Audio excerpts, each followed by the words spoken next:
I'm Morten Løkkegaard. I'm a Danish MEP in the European Parliament. I'm a member of the Liberal group, and I've been working as a journalist before becoming a politician for 25 years.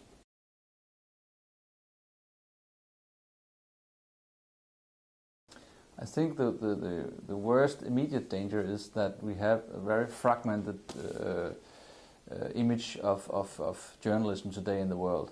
I mean, journalists are, everyone can call himself a journalist, and so the real journalist profession in many countries are actually threatened by governments.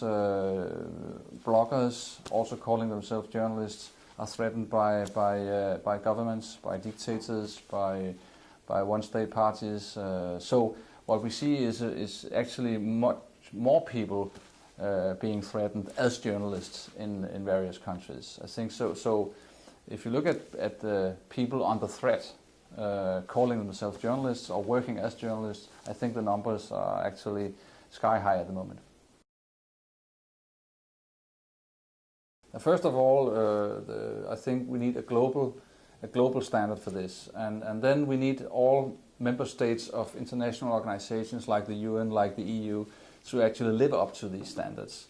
If we look at the EU, we have a very nice charter telling all the nice things, all the right things about freedom of speech and media pluralism, but we have problems in certain member states, and we have no ways of dealing with this. We have no sanctions, we have no instruments in order to come after state governments which are not living up to these standards. So we have, and also globally I think, some very nice standards, but we have problems in coming after people that violate these standards.